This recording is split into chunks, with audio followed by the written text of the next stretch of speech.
Tem uma diferença muito grande no nosso programa, porque além da base antirracista, o que ele pretende?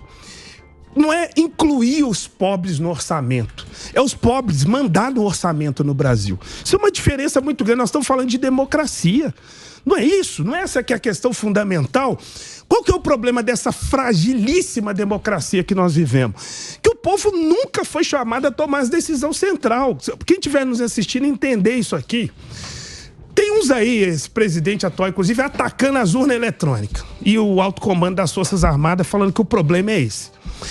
Gente, a urna eletrônica é fantástica. Ela toma 157 milhões de pessoas votam rapidinho, tá lá a decisão.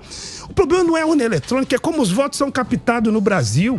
Eu falei aqui do nosso partido, a gente nasceu sem ter fundo partidário. As pessoas ficam putas. Nenhum centavo de fundo partidário.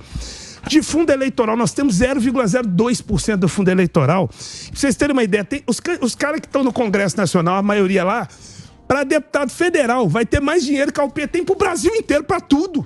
Sabe? Sim. Isso aí, como que fica esse processo democrático no final das contas, né?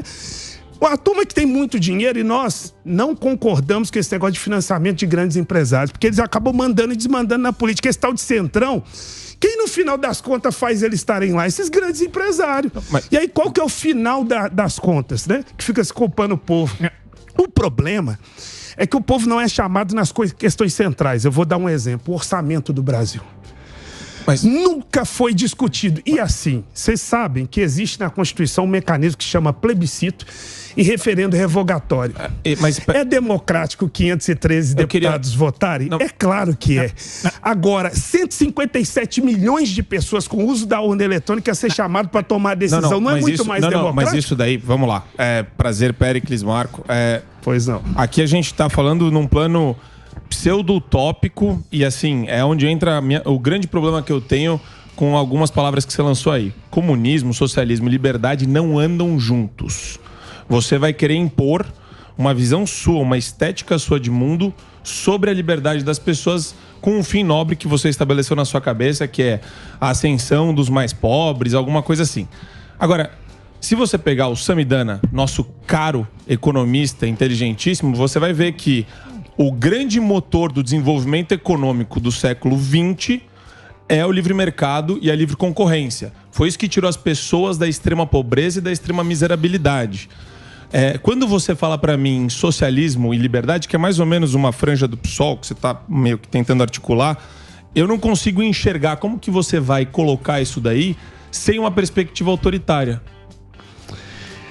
Olha, até agora eu só estou falando de decisões que a imensa maioria tem que tomar. Então eu considero que isso é extremamente democrático. Eu, inclusive, estou falando de aprofundar a democracia. Tem gente que fala que tem que impor ditadura. Tá louco. Né? Igual está acontecendo no presidente da República. Isso é um absurdo. Gente, lembrar que quando a gente teve ditadura no Brasil... Ele nunca falou isso. O Brasil voltou para trás. Não, de apologia à ditadura várias vezes, assim. Elogiar o Brilhante Ustra.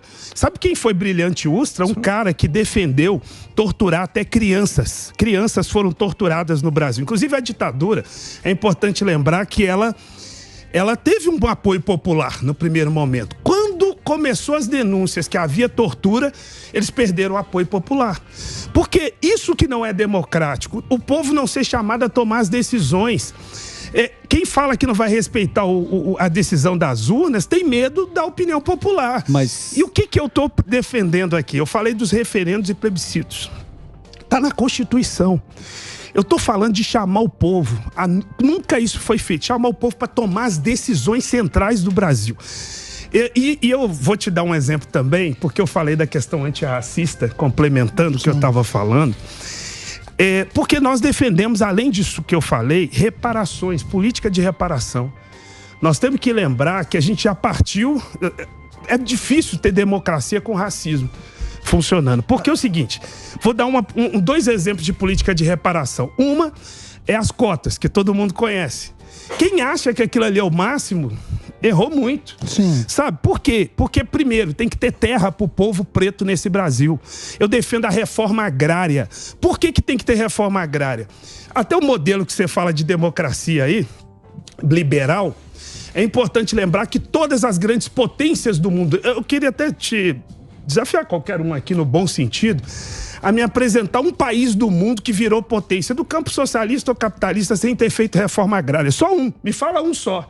Aí, aqui é palavrão. Quando vai falar pro Brasil fazer reforma agrária, é palavrão. Mas a maior transferência os Estados Unidos... A maior transferência de título rural aconteceu agora, na história do Brasil. Eu vou dar um exemplo. O Bolsonaro fez mais de 300 mil títulos. Transferência agora. Isso não é reforma agrária. Reforma agrária é você pegar o latifúndio, o agronegócio, sabe? Pegar o essas terras, principalmente as que não têm produção no Brasil, isso não existe. Colocar o Brasil é um dos países mais produtivos. Isso é mito. E colocar a serviço da pequena agricultura no Brasil. Mas eu estava falando da política de reparação porque em 1850 teve uma lei chamada Lei de Terras, que ela, entre outras coisas, proibiu o povo preto de ter terra. Porque só era possível ter terra comprando. Olha que coisa. Aí a maioria era escravizado. Mas como é que ia comprar terra?